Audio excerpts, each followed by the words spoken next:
Good morning, everybody from Japan. We're on the Diamond Princess. The sun is just rising behind me. Today we are coming into port in Nagasaki. It's going to be from 9 a.m. to 5:30 p.m. today. So a pretty decent time in port. Taylor and I don't have a port adventure scheduled. We're not doing anything with we're not doing anything with Princess, but we are going to be doing our own little exploration on our own today around Nagasaki. So it's breakfast time. I'm gonna go get something to eat. So let's go.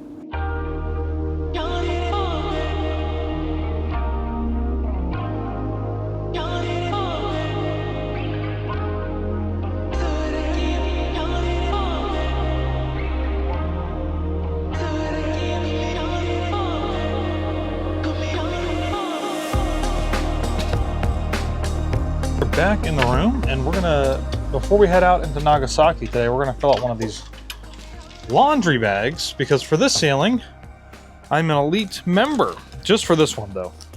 And with that, you're supposed to get complimentary laundry. So essentially it's just like any other cruise, if you've ever done it before. Basically you put your stuff into the bag and then they wash it for you.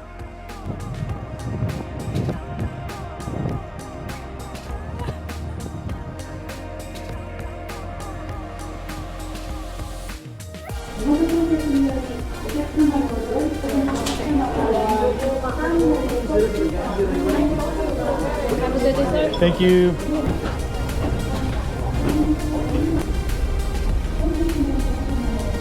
That was easy getting off the ship. Very organized. Not everybody's rushing to get off. I love that they had that one set of doors shut, so you could only get to the staircase from the one side. Thank you.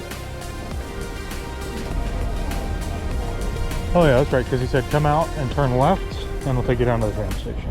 So we're gonna want to take number 5, which is green to blue. Yeah, so I think where everybody's standing right there, that's where we want to get on at. So today we are going to be using the tram system in Nagasaki, and it'll kind of help us get our way around a little easier instead of trying to walk everywhere that we're going. We actually bought our tickets online, and we've got all-day passes. You can actually get them here at the cruise port as well. But we figured instead of waiting in line for those, we'd just get them online, have them a little faster. And even though we had them, we still missed the train by like a couple seconds, or the tram. So we have to wait for the next one to show up. But we have no real agenda. I have some highlight places that we want to stop. And yeah, just waiting for the tram and then we'll be on our way.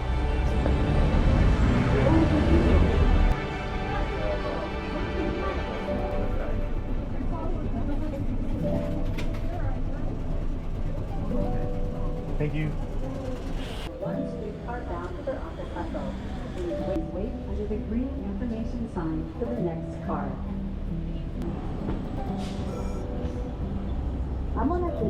Car will be coming soon. Take care of the car. So today in Nagasaki, we already said we're using the tram, but we're also doing kind of a self-guided day, and we used Wonderlog to kind of plan our day. It's not sponsored or anything, it's just like the most convenient website and app to do this. I did put everything into like a Google Doc as well, just to like see everything listed right out, but kind of helps you get from one place to another in like the easiest possible convenient route, if you will. But we're starting off at Peace Park.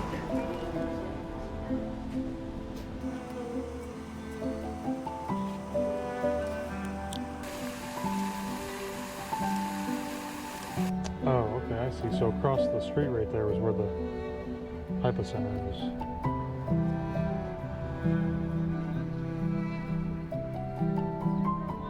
Peace Park here is like super sombering. It's really crazy. It's not crazy. It's just, it's kind of nice to see that other countries have donated certain things as like a contribution to, you know, kind of like long-term peace. Peace Park here was established in 1955, and it is near the atomic bomb Hypocenter, which we're actually going to go see here in a second. It's not here up at Peace Park, it's actually down below.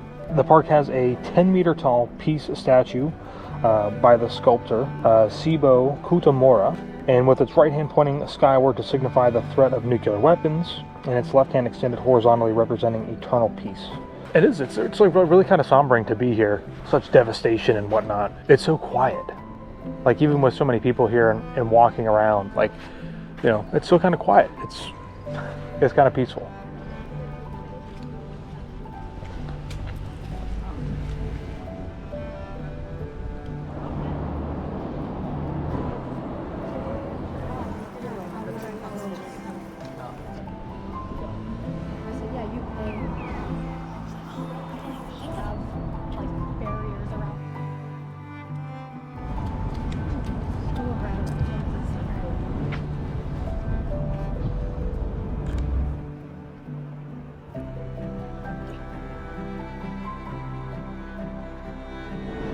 Alright, so where are we going to next? Fukusaiji.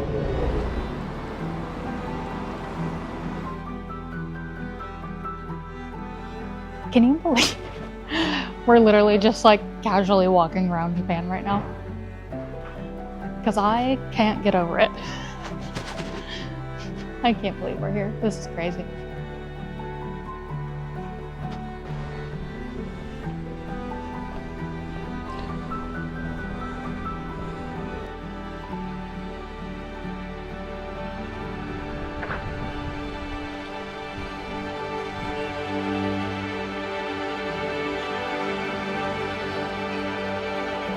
The doors are open right there. Yeah.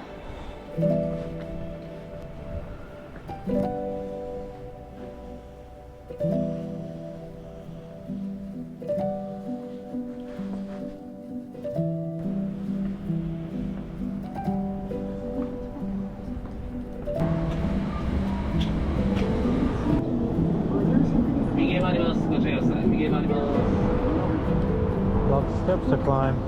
Oh yeah, it's like straight up.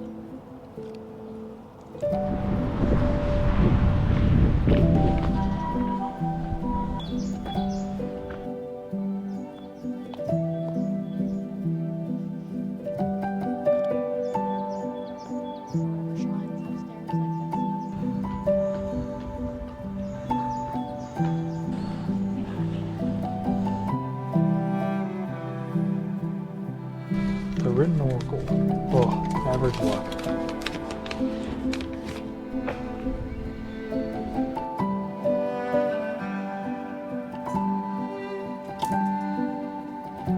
Our next stop here in Nagasaki was the Suwa Shrine. This is a Shinto shrine which has had a very, very significant history here in Western Japan. So it was established back in 1625 during the Edo period, and it was constructed at a time when Christianity was being actively suppressed by the Tokugawa shoguns. The shrine played a vital role in the shogun's effort to reestablish Shintoism and traditional Japanese beliefs here in Nagasaki. And if you don't know, this was a huge port city which was heavily influenced by foreign traders, really from all over the place, and missionaries, of course, as well. But the name refers to the Great Shrine of Western Peace, reflecting its role in symbolizing order and traditional values in Western Japan. Now, one of the more complex aspects of this shrine and its history is associated with the Fumi ritual, which is, during the persecution of Christians back in the 17th century, the suspected Christians were ordered to trample on any Christian icons that they had to basically prove their renunciation of the faith. And this ritual was often conducted, near here or under the oversight of some of the shrine authorities. So it did play a very, very massive role here in this area. So while it is a spiritual site today for Shintos, its past is deeply tied to Japan's efforts to just purge foreign religions, especially Christianity. But today the shrine is known for hosting all different types of festivals. There's a big one in October. It's very vibrant. It kind of celebrates the history and culture of Japan, but also of Dutch and Portuguese as well, which is kind of interesting. But it is now a very peaceful site. You've got these huge long stone staircases, these beautiful trees, these scenic views over Nagasaki, and was really cool. So as we were up here and we're just kind of walking around and exploring, we didn't really know if there was really much else other than just what we initially saw. Because again, since everything is in Japanese and nothing's really in English, we have to walk around with Google Translate and basically take pictures of all of the signs to see what they say. And as we kind of like hung out, we started to see more people walking around, specifically behind the building. So we knew that it wasn't closed, and as we started to translate stuff, we could see that we could walk around. We found these amazing Torii gates at the back, and so we made our way back here, and they are just absolutely so cool. This was one thing that we really wanted to see in Kyoto when we get there here in a few days. Now, the Torii gates do have some representation as well within Shintoism. They kind of represent, I believe, kind of like leaving the real world behind and kind of entering like the spiritual world. You know, obviously, we took some photos, we got some video, which was, they're just really cool to see. And, you know, speaking from like a photography standpoint, leading lines and the way that they are set up just makes them for good images, which is really cool. Another thing is that we actually saw some photos being taken professionally for a couple who had just gotten married. So it does seem like you can actually get married up here at the shrine. So I don't know how often that happens, if that is actually what happened, but just from some of the signs that we translated with Google, it seemed like you could maybe get married up here. So that was kind of cool as well. But nonetheless, this was an awesome place, super cool. So I wanted to give you guys a little bit of background history information on this place that has played a really, really large role in Western Japan, specifically here in Nagasaki. Well, that was a really good little stop. Yeah, it was. And I thought it was going to be really busy. And thank goodness, like, there was like nobody there. We got some really nice pictures and just got to enjoy the shrine, and oh, I loved that. I think what's been really nice though is that the weather being as nice as it has been with no rain and the sun, it's not cloudy, but it's not too hot. And then getting around's been really simple. Like, I didn't think that it was going to be as easy to take the tram and just kind of maneuver around. So getting that kind of like all day pass has been really, really nice. We're gonna head back down, and I think the next stop is an ice cream place. I think it's a bridge and then ice cream. Bridge and then the ice cream. Let's go back to the tram.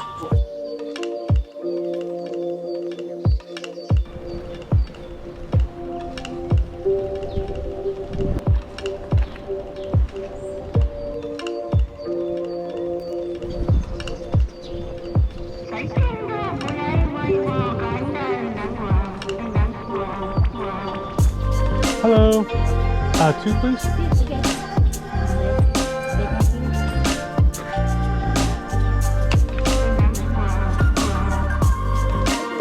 Thank you. We got our little rose shaved ice cream. I'm very excited. In Nagasaki. Can I eat it? Yeah. It's like icy. It almost reminds me a little bit of like the steel rolled Maybe. ice cream. Good though. It's like a icy, sweet vanilla flavor. Yeah, it was a really nice walk from the shrine station basically down to here. It was really easy. Was right along the water. Not, you know, there was no like going up and down on the hills or anything like that. And I mean, for the most part, the pathway was pretty well like taken care of. So there weren't like a bunch of humps or things to trip over. Yeah. So it was really nice. I think this is we have one more stop after this, or no? Going to Chinatown after this. I think Chinatown after this. Yeah, so we're gonna go check out Chinatown from here because it's supposed to be one of those places you gotta check out while you're here in Nagasaki. There's only 3 of them, I think, in Japan. Yeah, Tokyo was one of them, and it was actually near Yokohama. And we didn't end up going there. Yes, yep. But we will be going there today. Yeah, so we're gonna go check it out.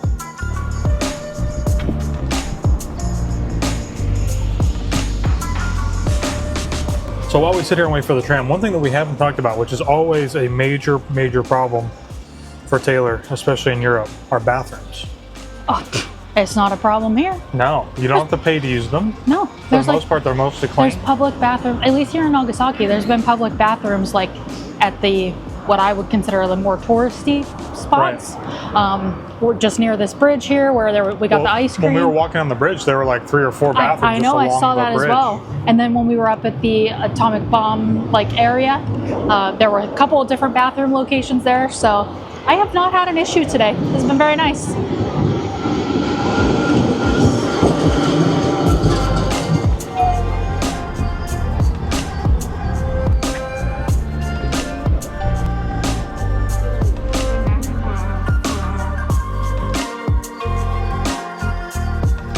Fried shrimp toast. Hello.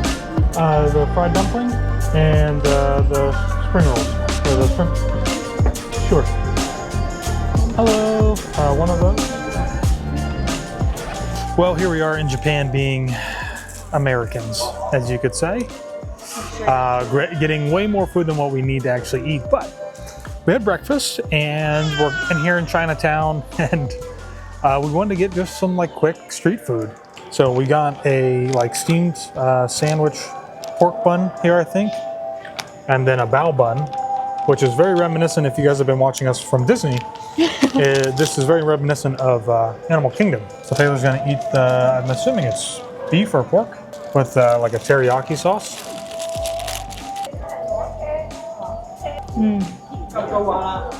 It's good. It's pork. Yeah? Nice and tender. Yeah. The other stuff that we just ordered just was ready. Well, these dumplings are a little bit different looking. They're like a fried. Oh. Your life is complete? Yes. Why is that? Because I have eaten sushi in Japan, and I've now had a bao bun, not necessarily in China, but in Chinatown. I'm very satisfied. So it's really important to remember too, like the customs here in Japan are that you don't walk and eat your food. So if you do get like street food, you should stand still and eat it. Well, it's also easier with your trash. Right. Because there's not trash cans just everywhere. Right. Usually the vendor has like a little can that you can throw your trash away into. So keep that in mind. We just saw somebody that got food and then they walked away with it. Don't do that. But I love a good steamed bun. it's really good. I'm so used to it being like a teriyaki, like beef. Yes. But this is actually like what would be inside of like a pork fried dumpling. So it's pork. It's really good. Got good flavor. The bun is pretty thick. It's very soft and pillow-like. When you travel, like food is Part of the experience. absolutely like it's 100% part of the experience. So don't pass up on it. Yep. You know, and this Don't was, go for the French fries. Don't go for a hamburger. I mean, Don't if wait till really you get need back that, on the I ship. guess do it, but you know, try not to. No. You know, this was relatively like inexpensive. I mean, Couple it's bucks. only a couple dollars, like US dollars. Yeah. So we didn't spend US dollars, we spent Japanese Yeah. yen, so please don't get that confused, but that's good. I'm gonna be full. It was like just enough. We've also got the shrimp fried spring roll. This is not like any spring roll that I've ever seen that's been fried. No, but it looks good. It almost looks like it's been dipped in like a tempura or something. Yeah, it does. Still really hot, but it's really light. It's not super heavy, and I think it's pretty good. And last but not least, being the American way, where you get way more food than you actually need to eat. We've got some actual dumplings, and these are actually like fully fried, like dropped down into like a deep fryer, it looks like. Oh, good. Some pork, I think some spring onion. Oh, it's like really stuffed full. And it's, yeah. Look I at mean, that. it's pretty good. Yeah. That was really good. So after we finished our little street food here in Chinatown, we just kind of set out to explore on foot. This was not very large as far as like the shopping area goes here for tourists. So we kind of, you know, explored this in roughly 15 minutes. And then we made our way back to the ship, and Chinatown was actually relatively close to where the ship was at. So we walked back on foot, and you can see the ship is right here. Now, this is a little bit different than what you may have experienced before, maybe sailing in Europe and definitely in the US, but leaving Japan and going to Busan tomorrow, we actually had to do a customs type of thing. You know, on many other cruise lines, you don't have to do this, especially throughout Europe and in the US. Once you're on the ship, you don't have to like continuously do these like custom checks each time you re-enter the country. You had to have your passport, you needed to have your card, basically like a declaration form as well filled out as we went back through, but that didn't get started till 2 o'clock. What has been really nice though is that, and you'll see this later on, but basically every single port has this little shopping area. It's really more of pop-up vendors than it is like these people who are here all the time, all year long. They have these more like little pop-up shops where local people can set up and you can buy some stuff. Most of these things you'll see in the port itself at different shops. So is it super unique, or, you know, is it all handmade stuff? Not all the time. Sometimes it is kind of knick-knacky things and whatnot, but they do have some unique items as well. You know, we've got some anime figures here. They had chopsticks, they had traditional clothing, different things like that. So there are some things that you can buy here. Are they going to be a little bit more expensive? They could be, because it is at the port. And again, remember, this is your last chance to buy something. So vendors do tend to take advantage of that. We've seen that in many ports of call as we've been leaving the ports. So just be aware of that. You might pay a little bit more here than you would maybe at a local shop or a smaller shop somewhere in the city, further away from the port. But with that, we got back in line to do the customs check. Okay. This was one thing that we were really interested to see how it works. I don't know, I'm guessing it's because we're leaving Japan and going to South Korea tomorrow, but we actually have to go through like an immigration customs thing here before we get back on the ship. And every single person who's on the ship has to go through and do this. So even if you didn't come out into the port today, they basically told you that you still had to come out here at 2 o'clock. This is when they're going to start and go through this whole process. We actually have to do it again tomorrow, and we might even have to do it again the next day when we come back into Japan. So it's kind of interesting. There's no like real, they didn't really say like what the timeline was, but I mean, the line's kind of moving and it is what it is. So everybody has to do it. So we've made our way. Now that we're back on the ship, to the Good Spirits cocktail bar. And this is also where you can get coffee on the ship. So getting back on the ship was super easy today with the customs immigration stuff. It really only took like 15 minutes once they started moving. You know, my best advice to you, if you're doing a cruise like this, where they're going from Japan to another country and back to Japan, whatever, don't get there like right when they start the immigration, like customs stuff at 2 o'clock. You know, we showed up around, I want to say like 2:15-ish. And again, it only took like 15 minutes with the line moving. So they're very quick, they're organized, they know what they're doing. We just failed miserably at general knowledge trivia. We got 3 out of 20. Diagonally. Diagonally. Diagonally. Taylor did such a great job today. Our winners are, and if we're all feeling the 3 same, of then 20. hopefully we've set the bar quite low.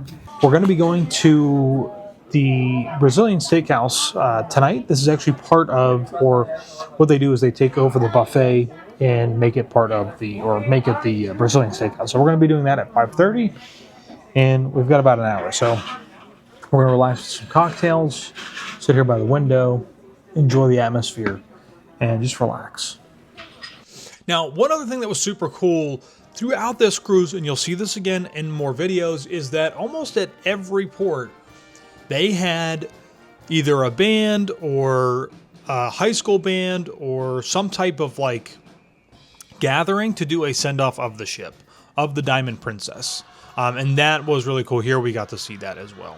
All right, so tonight for dinner, we are doing the we're doing the Brazilian steakhouse. And I can see the sign back there.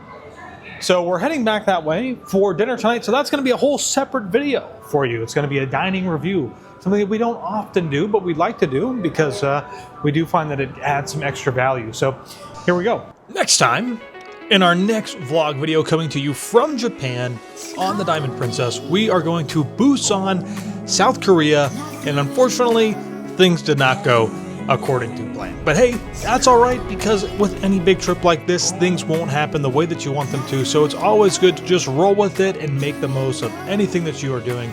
Have fun with it. So with that, we will see you all in the next one.